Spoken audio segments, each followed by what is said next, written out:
ভারতে দুই মুসলিম নারী গ্রেফতারের নেপথ্যে কি ফাঁস হলো হিন্দুত্ববাদীদের আসল কারণ।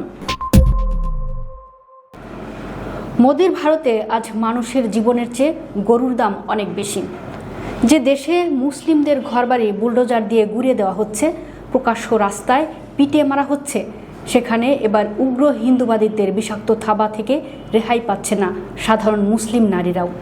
স্রেফ গরুর গোশত বহনের সন্দেহের বশবর্তী হয়ে মধ্যপ্রদেশে দুই মুসলিম নারীকে প্রকাশ্য রাস্তায় চরম লাঞ্ছনা এবং পরে পুলিশের হাতে গ্রেফতার হওয়ার এক হাড়হিম করা ঘটনা বিশ্বকে স্তব্ধ করে দিয়েছে।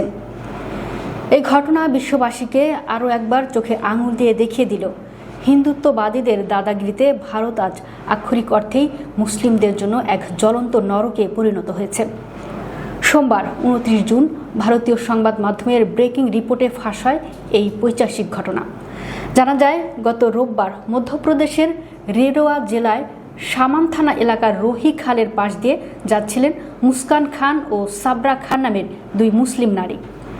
তাদের কাছে কিছু সাধারণ গোশত ছিল, আর তাতেই উগ্র হিন্দুত্ববাদী এক সংগঠনের গুন্ডারা তাদের পথ আটকে চরম অভব্য আচরণ ও হেনস্থা শুরু করে।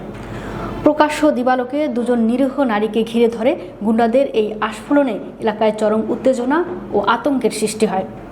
সবচেয়ে ভয়ঙ্কর ও লজ্জাজনক বিষয় হলো, এই গুন্ডাদের থামানোর বা গ্রেফতার করার বদলে উল্টো হিন্দুত্ববাদীদের নগ্ন দালালি করতে শুরু করে স্থানীয় পুলিশ। ভীত সন্ত্রস্ত ওই দুই নারী আত্মরক্ষার্থে গোশতগুলো খালে ফেলে দিলেও পুলিশ তা জল থেকে উদ্ধার করে ফরেনসিক পরীক্ষার জন্য ল্যাবে পাঠায়। কিন্তু আইনের চরম লঙ্ঘন করে ফরেনসিক রিপোর্ট আসার আগেই, অর্থাৎ ওই গোশত আসলে গরুর কিনা তা নিশ্চিত হওয়ার আগেই স্রেফ উগ্রবাদীদের খুশি করতে মুস্কান ও সাবরাকে গ্রেফতার করে তাদের বিরুদ্ধে ফৌজদারি মামলা ঠুকে দেওয়া হয়েছে। সামাজিক যোগাযোগ মাধ্যমে এই ঘটনা ছড়িয়ে পড়ার পর তীব্র ক্ষোভের সৃষ্টি হয়েছে।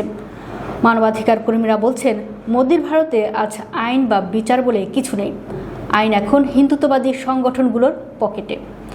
আজ বিশ্ববাসী পরিষ্কার দেখছে যে ভারত নিজেদের বিশ্বগুরু এবং পৃথিবীর বৃহত্তম গণতন্ত্র বলে দাবি করেন।